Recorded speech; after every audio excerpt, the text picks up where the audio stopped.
terminou na Arena Corinthians, Corinthians 2, Santos 0. O primeiro gol do Corinthians marcado pelo Everaldo. Everaldo dando a volta por cima no Corinthians, né? Ex-fluminense, muitas lesões, ficou de fora. Interessante, né, Felipe Facincani? Essa inversão já característica desse Corinthians de Thiago Nunes em tão pouco tempo, né? Claro, você explora aquilo que não tinha ao longo do jogo o Santos, que era a marcação pelas beiradas. Os dois laterais do Santos sofreram demais, principalmente o setor esquerdo do Santos. Felipe Jonathan não aconteceu, viu a cor da bola. Não aconteceu no jogo, né? A defesa do Santos completamente mal postada, um time frouxo na marcação, uma equipe que foi completamente espaçada e que só ao longo do jogo acabou piorando o seu desempenho. Incrível como o Gesualdo Ferreira não teve a leitura do jogo de tentar mudar ou tentar se espelhar em relação ao Corinthians para contra-atacar. Em vez de ele deixar o Santos perdendo por 1 ou 2-0 mais rápido, mais propenso a voltar a encurralar o Corinthians, não. Ele deixou o Santos lento, cadenciado e sem profundidade, para buscar justamente os ataques do Corinthians, que vinham muito forte com o Fagner pela esquerda, às vezes ora pela esquerda com o Sid Clay, depois no segundo tempo ainda entrou o Lucas Piton para dar uma reforçada nessa marcação, mas deixando sempre o Corinthians muito agudo, como a gente fala no jargão do futebol. E em nenhum momento o Santos teve a mínima postura para fazer isso. É o que eu falo, o início de trabalho do Gesualdo é bastante preocupante pela postura radical que trocou o Santos. Legal, Facincani. Daqui a pouquinho quero saber a opinião do Paulo Lima, porque Fernando Caetano já está posicionado na Arena Corinthians. Ótima tarde para você, Caetano. Os primeiros destaques diretamente aí da Arena Corinthians. Muito boa tarde, Jackson, Paulo Lima, Facincani, a todos que nos acompanham no Rodada Fox. Nesse domingo, 11 da manhã, o Clássico Paulista pelo Campeonato Estadual, Corinthians recebendo o Santos aqui em Itaquera. E o jogo, né, nesse horário diferente, começou com o Corinthians muito ligado, bem acordado contra um Santos sonolento. E logo no primeiro minuto, o Corinthians já abriu o placar num lance do Everaldo, que voltou a jogar essa semana, né? O Everaldo ficou cerca de 6 meses se recuperando de uma cirurgia no pubis, voltou a jogar na última quinta-feira contra a Ponte Preta lá em Campinas, entrou durante o segundo tempo e hoje então o Everaldo começou como titular. Isso porque o Thiago Nunes não podia contar com o Ramiro, que se recupera de um problema no joelho, então o Thiago Nunes resolveu colocar o Janderson no lado direito, normalmente ocupado pelo Ramiro, e abriu ali o espaço no lado esquerdo para a entrada do Everaldo, que fez então 1-0 logo no primeiro minuto.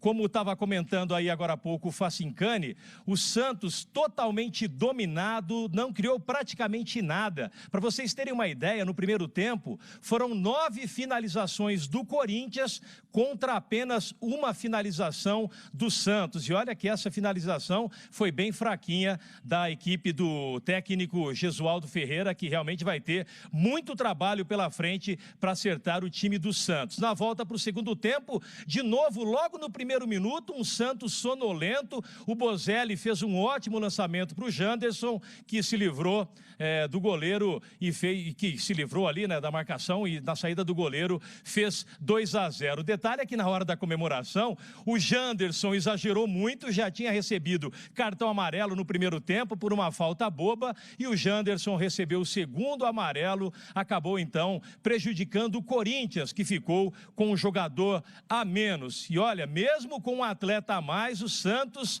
equilibrou o jogo, é verdade, melhorou um pouco, mas não chegou a ameaçar, então, essa vitória do Corinthians por 2-0 aqui em Itaquera. Resultado importante, porque nesta quarta-feira o Corinthians vai estrear na Libertadores contra o Guarani, lá no Paraguai. Então, essa vitória no Clássico dá aí confiança e levanta a moral do Corinthians para essa primeira partida na Libertadores. Enquanto o Santos, como eu disse, vai ter muito trabalho pela frente. A gente segue aqui aguardando a entrevista coletiva do técnico Thiago Nunes, do Corinthians, que vai acontecer daqui a pouco. O Gesualdo Ferreira, técnico do Santos, também vai falar. As entrevistas na zona mista, enfim, toda a repercussão nessa vitória do Corinthians no Clássico aqui em Itaquera, com público de 40 mil 669 pagantes, público total 40.935 torcedores, renda de R$2.355.000. Então, daqui a pouco a gente volta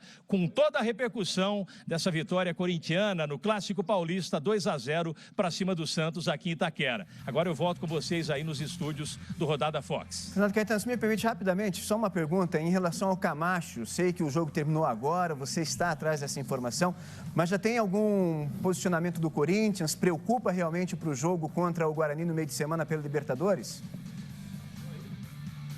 Olha, sempre preocupa, né, Jackson? O Camacho saiu sentindo realmente um problema, foi substituído. O Corinthians ainda não divulgou nenhuma informação oficial com relação ao Camacho, mas é motivo de preocupação. Afinal, a estreia já é nesta quarta-feira, né? O Corinthians deve treinar amanhã, segunda-feira, e depois já viaja para Assunção, no Paraguai. Então, realmente é motivo de preocupação. Vamos ver se agora, durante a zona mista, o pessoal do departamento médico, da comissão técnica, passa alguma posição com relação ao Camacho, que passa, sim, ser preocupação do Corinthians para quarta-feira. A gente lembra que o Ramiro já está fora do jogo de quarta, né? Com problema no joelho, o Ramiro já está descartado para essa partida da Libertadores. E agora, então, preocupação com o Camacho, Jackson e amigos do Rodada Fox. Obrigado, Fernando Caetano. A qualquer momento, o Fernando Caetano volta direto da zona mista da Arena Corinthians com os personagens de Corinthians 2, Santos 0, o primeiro clássico desses gigantes do futebol brasileiro. Melhor para o Corinthians. O Corinthians vence, pega moral. Thiago Nunes, depois do jogo, comemorando muito, viu, ô Paulo Lima, essa vitória contra o rival, porque dá moral, né, para um jogo importantíssimo como é esse jogo contra o Guarani na estreia da Libertadores de 2020. E aí você vê que a comemoração dele é justa, porque ele mudou a escalação da equipe, né? Teve a ausência de jogadores importantes no time e consequentemente, você vê um Corinthians com a cara, não quero dizer que seja tão igual, mas com um estilo de jogo semelhante àquele estilo que o Atlético tinha, que era um time que jogava muito pelo lado do campo, jogava em velocidade. Hoje você tem, queira ou não queira, o Cantillo entrou e ajustou esse meio campo, né? O colombiano chegou e tomou conta da posição, absoluto ali no meio campo, inclusive no primeiro tempo fazendo lançamentos tanto para a direita como para a esquerda, lançamentos longos, lançamentos precisos, milimétricos, daquele passe, que você né? que você pode considerar como um passe, né? Por aquela causa da assistência, enfim, é uma coisa que eu discuto muito. Mas esse não, no primeiro tempo principalmente, lance bonito, de esticada de bola, né? Procurando o lado do campo, errou. Tudo bem, faz parte do jogo a tentativa de ter um erro ou outro, mas na maioria acertou e acertou com muita qualidade. Outro destaque do jogo, queira ou não queira, é o Fagner. Passou a ser um jogador muito mais eficiente pelo lado direito.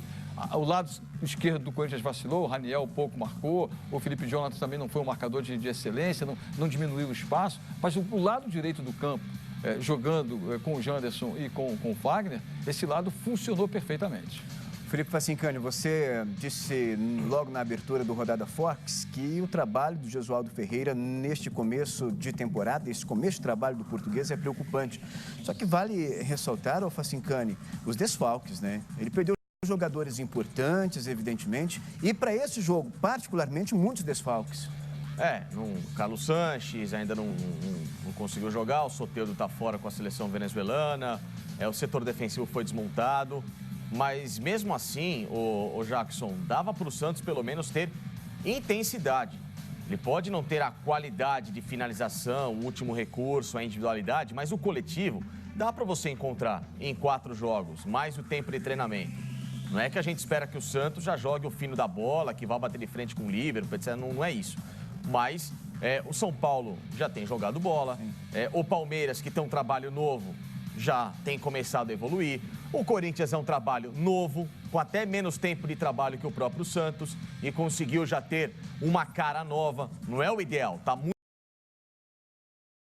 longe do ideal, mas você já vê um Corinthians jogando. Vamos propor o jogo, vamos buscar a intensidade, vamos buscar quebrar o adversário. E o Santos, lento, espaçado, defensivo, sem personalidade, um time completamente diferente do que o torcedor terminou o ano passado com muita alegria em relação ao trabalho do Sampaoli. Não estou dizendo que ele é mais técnico que o Gesualdo, etc e tal, não. Era um estilo de jogo que agradava. O Santos não foi campeão no ano passado, mas ele deu ao torcedor, como é que eu posso dizer a palavra? Satisfação de tentar assistir dentro de campo um time que ia pra frente, que buscava resultado. Números para embasar justamente a sua opinião, a sua análise, viu, Felipe Facincani? O Santos teve mais posse de bola, 59,9% de posse de bola e apenas um chute no gol. Apenas um chute no gol. E foi de fora da área do primeiro tempo. E 8 finalizações do Corinthians certas. Ou seja, um time que ainda tem muito pouca inspiração, né, Facincani e Paulo Lima? O Santos ainda não é um time. Ainda não é um time. O torcedor está preocupado por isso. O que é isso que ele está vendo? Olha a bola do Cantillo, como eu falei. Olha que esticada de bola que ele dá. E isso, Paulinho, pelo amor de Deus, hein? Antes que alguém pegue a frase e saia comparado e tal. Quem faz isso hoje muito bem no futebol e deve servir sempre de inspiração, grandes equipes devem servir de inspiração. Quem hoje faz muito bem essa fatia de um lado para o outro é o Liverpool. E dá muito certo. Do Chamberlain para o Robertson e vice-versa, buscando sempre a entrada no ponto do Manel, do Salah de um lado. Essa bola, quando ela é de cabeça erguida, uma bola que você olha lá, o ponto futuro que a gente chama a chegada do cara, ela é um recurso, que o bicão não tem nada a ver, isso não é bicão. Não é só apenas um recurso, é uma das principais armas desse livro. Sim, é treino, é você olhar, é você ver a ultrapassagem do lateral. Sim. Não sei a visão de vocês, mas a minha. O Fagner, nesses últimos anos, desde 2016 para frente, quando houve a troca do Tite e tal, enfim, o Corinthians não conseguiu mais se encaixar, nem em 2017, hein? Nem em 2017. De 2015 para frente, o Fagner nunca mais foi aquele lateral que naquele time que foi campeão brasileiro teve o mesmo desempenho. O Fagner era ofensivo, o Fagner era uma válvula de escape pelo setor direito, chegando como um falso ponta. O Fagner chutava bem a gol, era um elemento surpresa. Ele deixou de ser isso para ser um lateral mais... sei lá, como é que eu posso conservador, colocar? Né? Conservador, isso. As palavras que agora eu tô acordando agora mas também. Isso passa, mas passa muito... Entendeu? E passou muito pela orientação de técnico. E com o Thiago Nunes, o Fagner tá toda hora sendo acionado e o Corinthians tem jogado melhor. Perfeito, Facincani. Olha, daqui a pouquinho eu sei que você está se segurando, viu, Felipe Facincani, para opinar sobre essa situação. A declaração do menino ao final do jogo elucida aquilo que passou pela cabeça dele. Então, daqui a pouquinho, segura Paulo Lima, daqui a pouco, Paulo Lima e Felipe Facincani falando sobre a expulsão do Janderson na Arena Corinthians. Foi expulso após comemorar com a galera o segundo gol, o gol que ele marcou.